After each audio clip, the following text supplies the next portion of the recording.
Hey guys, welcome back to motor buddy. मेरा नाम है शुभम। आप देखना शुरू कर चुके हैं टू व्हीलर का एपिसोड। जी हाँ दोस्तों, आज की इस वीडियो में मैं बात करने वाला हूं टू व्हीलर की इंडस्ट्री के बारे में। जैसा कि हम सभी लोग जानते हैं कि इंडिया की नंबर 1 टू व्हीलर कंपनी है Hero MotoCorp in term of sale, और उसको मिला है एक बहुत बड़ा झटका।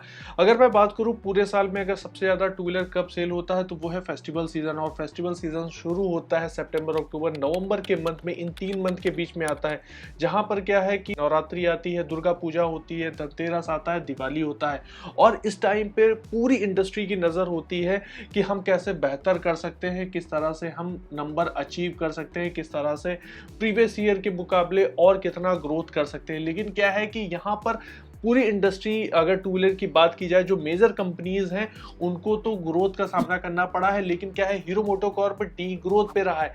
क्यों ऐसा हुआ है, सारी चीजों के बारे में बात करने वाला हूं। तो बनी रही वीडियो के साथ बात करते हैं हीरो मोटोकॉर्प की। देखिए है क्या, हीरो मोटोकॉर्प लगातार अपने यूनिट सेल बढ़ाता चला जा रहा था, मतलब उनकी डिमांड बढ़ रही थी। लेकिन क्या है कि कोविड और BS6 के आने के बाद इनकी सेल में गिरावट देखने को मिली है। डिटेल में जाने से पहले मैं आपको चीज बताना चाहूंगा, सेल 2 तरह से होती है। एक तो जो कंपनियां अपने डीलर को डिस्पैच करती हैं वो सेल होती है, यानी वो कंपनियों के लिए सेल हो जाती है। और दूसरी सेल वो होती है जो डीलर कस्टमर को सप्लाई करता है, यानी सेल करता है। तो 2 तरह की सेल हो जाती है। लेकिन ये जो मैं सेल बताने वाला हूं, ये मैं बताने वाला हूं जो कंपनियों ने अपने डीलर को डिस्पैच किया है।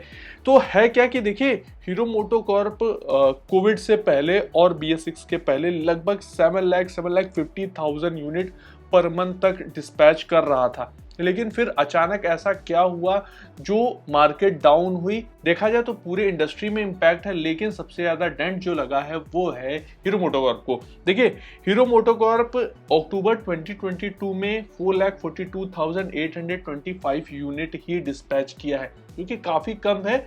अक्टूबर 2021 में 5,27,779 यूनिट डिस्पैच किया था, लगभग 16.10% के साथ में यहाँ पर डी ग्रोथ देखनी पड़ी है क्या कि कोविड के बाद, यानी 2 साल जो कोविड के बाद ये जो ईयर था 2022, इसमें कोविड उतना ज्यादा इंपैक्ट नहीं कर पाया है। उम्मीद थी कि इंडस्ट्री बढ़ेगी, लेकिन ऐसा नहीं हुआ और हीरो मोटोकॉर्प को सेल में नुकसान हुआ। अब है क्या कि हीरो मोटोकॉर्प को क्यों इतना नुकसान हुआ, बाकी जो मेजर कंपनी है जो अच्छे यूनिट सेल करती है उनको क्यों नहीं नुकसान हुआ, ये हम बात करते हैं। देखिए है क्या कि हीरो मोटोकॉर्प, सबसे पहली चीज है कि स्कूटर की जो उसकी डिमांड है वो उतनी नहीं आ रही है। कंपनी बहुत कोशिश कर रही है, प्रोडक्ट भी अच्छे लेकर आ रही है, लेकिन क्या है कि जो पब्लिक के बीच में वो उतना इम्पैक्ट नहीं डाल पा रही है, इस वजह से। दूसरा है कि ये जो स्कूटर की सेल है, जो कि सिटी में और रूरल में दोनों जगह अच्छी है, लेकिन क्या सिटी में मेजरली रहती है।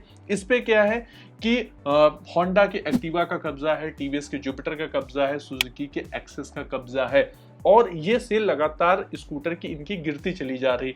तो एक तो इम्पैक्ट ये पड़ा है। दूसरा इम्पैक्ट अगर मैं कहूँ तो अभी भी उतनी सेल नहीं आ पाई है कोविड के बाद जितनी पहले हुआ करती थी। दूसरा रीजन ये हो जाता है। तीसरे अगर रीजन की मैं बात करूं तो अब क्या है कि अब हायर सीसी की बाइक्स की डिमांड इंडिया में ज्यादा है, और अभी भी एक्सट्रीम उतने अच्छे नंबर नहीं कर पा रही है जितना हीरो मोटोकॉर्प को चाहिए। जिस लेवल की कंपनी है उस लेवल पे नहीं कर पा रही। जो 150, 160, 180 सीसी सेगमेंट में टीवीएस की अपाचे अच्छा कर रही है, बजाज की पल्सर अच्छा कर रही है, होंडा की यूनिकॉर्न भी अच्छा बिक जा रही है। तो इन सब के क्या है, नंबर अच्छे हो जा रहे हैं। तो यहाँ पर भी इम्पैक्ट आया हुआ है। तो ये तीसरी चीज हो जाती है। इसके अलावा क्या है, हीरो मोटोकॉर्प के पास में जो पैशन था, पैशन की सेल उतनी अच्छी नहीं निकल के सामने आ पा रही है। दूसरी चीज है कि HF डीलक्स जो अच्छे खासे नंबर किया करता था, थोड़ा सा उसकी सेल में भी गिरावट देखने को मिली है। तो ये सारी चीजें जो है जिसकी वजह से सेल कम हुई है। अब यहाँ पर क्या है कि BS6 का क्या इम्पैक्ट है। देखिए है क्या, BS6 पे अभी जितनी भी कंपनियां हैं वो पूरी तरीके से अभी तैयार नहीं थी, लेकिन क्या है कि नॉर्म्स आए, उसको फुलफिल करना था, तो कंपनियां अपना प्रोडक्ट लेकर आई। अभी क्या है, सभी कंपनियों में कुछ ना कुछ प्रॉब्लम्स आ रही हैं, और हीरो मोटोकॉर्प के पास भी प्रॉब्लम आ रही है। लेकिन है क्या कि हीरो मोटोकॉर्प के पास में क्या है कि कस्टमर बेस काफी ज्यादा था, और जब उन्होंने प्रोडक्ट को सप्लाई किया तो ऑब्वियस सी बात है, जब वो ज्यादा प्रोडक्ट सेल करेंगे तो प्रॉब्लम ज्यादा आएंगे ही आएंगे। तो एक वहां पर नेगेटिव इम्पैक्ट भी गया, तो जो कि हल्का सा इनकी सेल में फर्क वो भी डालता है। तो कुछ रीजन थे जो कि हीरो मोटोकॉर्प की सेल में गिरावट आई है। हालांकि कंपनियां बहुत पहले से प्लानिंग करती हैं जब फेस्टिवल सीजन इंडिया में आता है, और काफी ज्यादा सेल होती है, डिमांड होती है इंडिया के हर कोने कोने में। तो आई होप दोस्तों ये वीडियो आपको पसंद होगा। अगर वीडियो पसंद है, वीडियो को कर सकते हैं लाइक, और चैनल पर पहली बार है तो आप चैनल को सब्सक्राइब भी कर सकते हैं। अगर आप फेसबुक पे देख रहे हैं तो आप हमारे पेज को लाइक और फॉलो भी कर सकते हैं। वीडियो देखने के लिए आप सभी लोगों का बहुत बहुत धन्यवाद।